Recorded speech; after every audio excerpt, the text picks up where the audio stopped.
Everybody knows that 50 Cent got shot 9 times in the year 2000.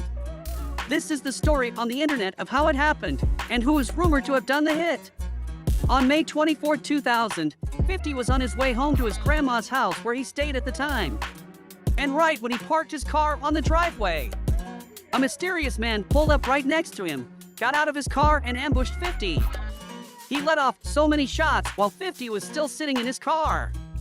He shot him 9 times. Multiple times in the leg and body, and even one shot him once in the face.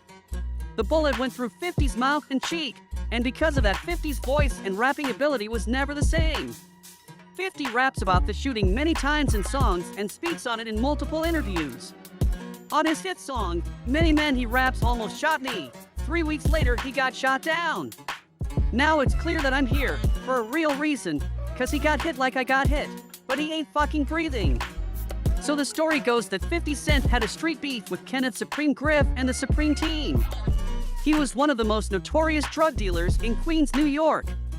He was the head of a huge drug operation that started back in the 1980s.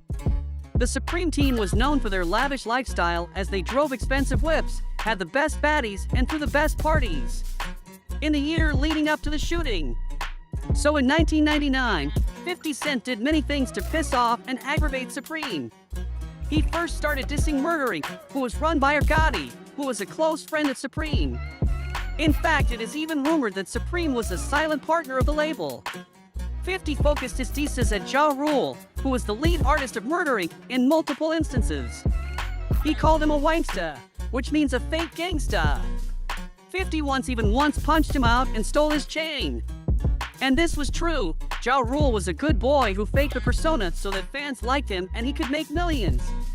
When 50 found out, he decided to clown him in front of the whole world. Anyways, this did not make Supreme happy as 50 was potentially messing up his money, especially if he already invested in Ja Rule's wanksta career.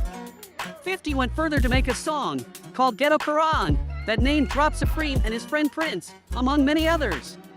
This brought their operation unwanted attention. The rumor on the internet is that the Supreme Team then put out a hit on 50's head top.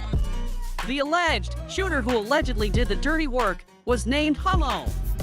He was in fact once Mike Tyson's bodyguard. Him and Tyson became good friends.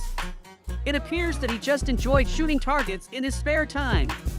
As 50 implied to us on Many Men, Hummo was gunned down a few weeks later by other people who were not related to 50 Cent.